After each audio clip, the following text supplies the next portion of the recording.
BBC Urdu کے programme سیربین میں ایک بار پھر خوش آمدید۔ انڈیا میں حکومت نے غریب عوام تک خوراک کی رسائی کا ایک نیا منصوبہ بنایا ہے۔ اس کا ذکر کچھ دیر بعد، پہلے دیگر موضوعات کے ساتھ ارم گیلانی۔ پاکستان کے 4 مختلف شہروں میں شدت پسندوں کے ایک ہی دن میں کیے گئے حملوں میں 10 سیکیورٹی اہلکاروں سمیت 14 افراد ہلاک ہوئے ہیں، جبکہ سندھ ہائی کورٹ کے جج سمیت متعدد افراد بھی زخمی ہوئے ہیں۔ ان حملوں کے حوالوں سے دیکھتے ہیں اسلام آباد سے نامہ نگار محمود جان بابر کی رپورٹ۔ کراچی میں سندھ ہائی کورٹ کے جج جسٹس مقبول باقر کے قافلے پر حملہ برنس روڈ پر واقع سندھ ہائی کورٹ کے ججز گیٹ سے تھوڑے فاصلے پر ہوا۔ بم جو ایک موٹر سائیکل میں نصب کیا گیا تھا سے ہونے والے دھماکے کے نتیجے میں 7 پولیس اہلکاروں اور جسٹس مقبول باقر کے ڈرائیور سمیت 10 افراد ہلاک ہوئے ہیں۔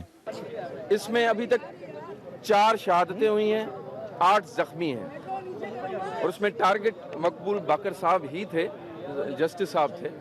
تو اس میں مزید جو بھی معلومات ہوں گے آپ سے شیئر کریں گے۔ یہ پاکستان میں کسی بھی جج پر اب تک کا سب سے بڑا حملہ ہے۔ جسٹس مقبول باقر کی حالت خطرے سے باہر بتائی جاتی ہے۔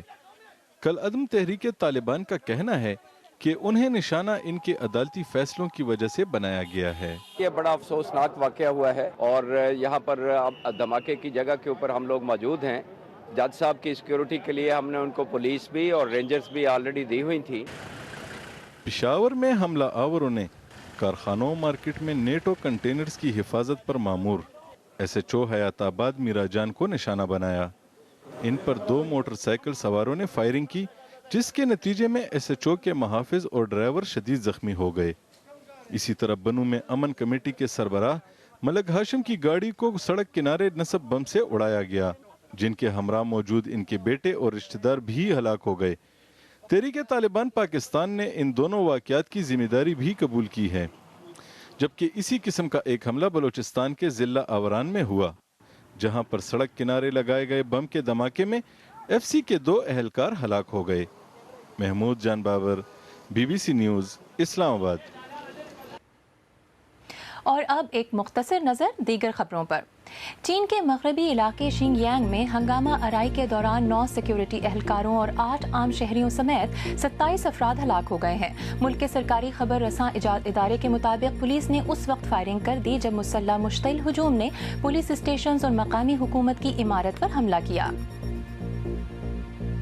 آسٹریلیا کے سابق وزیر اعظم کیون رڈ ایک بار پھر برسر اقتدار جماعت لیبر پارٹی کی قیادت کا انتخاب جیت گئے ہیں۔ انہوں نے وزیر اعظم جولیا گلارڈ کو شکست دی۔ جولیا گلارڈ نے 3 برس پہلے رڈ کو ہرا کر وزیر اعظم کا عہدہ سنبھالا تھا۔ جولیا گلارڈ نے جماعت میں اپنی حیثیت کے بارے میں بے یقینی ختم کرنے کی غرض سے یہ انتخاب کرایا تھا۔ برازیل کی صدر کی طرف سے ملک میں جاری کشیدگی کو ختم کرنے کے لیے ریفرینڈم کی تجویز کے 1 روز بعد ہی مظاہرین ایک بار پھر احتجاج میں سڑکوں پر نکل آئے ہیں۔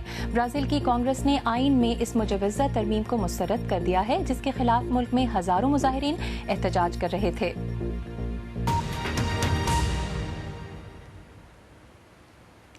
برطانیہ میں اب بریسٹ کینسر سے بچنے کے لیے ایک دوا سامنے آئی ہے۔ نیشنل انسٹی ٹیوٹ for health and care excellence کا کہنا ہے کہ ایسی خواتین جن کے خاندان میں بریسٹ کینسر کے مریض موجود ہیں، اس دوا کے ذریعے ان میں کینسر کا خطرہ 40% تک کم ہو سکتا ہے۔ اس سے خواتین کو سرجری کے علاوہ بھی علاج کا ایک اور راستہ مل سکے گا۔ تفصیل ثنا گلزار سے۔ ٹاماکسفن نامی دوا ایک عرصے سے کینسر کے علاج کے لیے استعمال کی جا رہی ہے، لیکن اب اس سے خواتین میں چھاتی کے سرطان کو بھی روکا جا سکے گا۔ کیٹی چیسن، جن کی والدہ کینسر کی مریض تھیں، اب پر امید ہیں۔ یہ میرے اور میری بہنوں کے لیے بہت پریشانی کا باعث تھا، کیونکہ ہم جانتے ہیں کہ ہمیں کینسر کا خطرہ ہے۔ چھاتی کے سرطان سے بچانے کی اس دوا کی یہ خبر ہمارے لیے بہت اچھی ہے۔ چھاتی کے کینسر سے بچنے کے لیے کی جانے والی سرجری پر ہزاروں ڈالر لاگت آتی ہے۔ اس کے مقابلے میں اس علاج پر خرچ بہت کم ہے۔ اس دوا کے ذریعے انہیں سرجری کے علاوہ بھی علاج کا ایک اور راستہ مل گیا ہے، جس سے انہیں فیصلہ کرنے میں آسانی ہوگی۔ اس کے باوجود اینجلینا جولی کی طرح کئی خواتین سرجری ہی کو سرطان سے بچنے کا واحد راستہ سمجھتی ہیں۔ ہیلن کے خاندان میں 5 خواتین بریسٹ کینسر کی مریض رہی ہیں. اسی خطرے کے باعث وہ اکتوبر میں سرجری کروانے جا رہی ہیں. میرے 2 بچے ہیں، اسی لیے میں کینسر سے بچنے کے لیے ہر ممکن کوشش کروں گی، اور اعداد و شمار کو دیکھتے ہوئے ٹماکسفین یا دوا کے بجائے سرجری ہی بہترین راستہ ہے.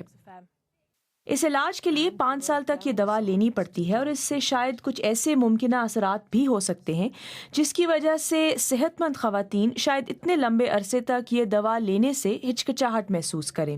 ثنا گلزار، BBC نیوز. امریکی سپریم کورٹ نے آج ایک اہم فیصلے میں کہا ہے کہ ہم جنس شادیوں کو وہی درجہ ملنا چاہیے جو روایتی شادیوں کو دیا جاتا ہے. اس فیصلے نے اس وفاقی قانون کو رد کر دیا ہے جس کے تحت شادی صرف ایک مرد اور عورت کے درمیان ہو سکتی ہے. عدالت نے کہا کہ ڈیفینس آف میرج ایکٹ نامی یہ قانون ہم جنس افراد کو برابر تحفظ فراہم نہیں کرتا. اسی بارے میں مزید بات کرنے کے لیے اس وقت میرے ساتھ واشنگٹن سے موجود ہیں نامہ نگار برجیش اپادھیائے. برجیش، پہلے تو یہی بتائیے کہ یہ فیصلہ ہے یہ کتنا بڑا اور کتنا اہم فیصلہ ہے؟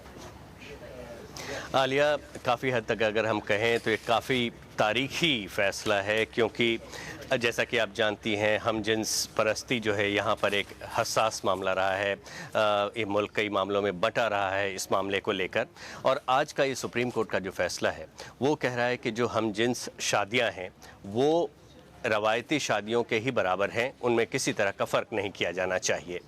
یہاں واشنگٹن ڈی سی کے علاوہ 12 ایسی ریاستیں ہیں جہاں پر ہم جنس شادیوں کو قانونی طور پر منظوری ملی ہوئی ہے. لیکن اگر آپ دیکھ لیں کہ کوئی ایک ہم جنسی جوڑا ہے وہ واشنگٹن ڈی سی سے ڈرائیو کر کے 5 منٹ کی دوری پر اگر وہ ورجینیا پہنچ جاتا ہے تو اس کے وہ سارے حق ختم ہو جاتے ہیں.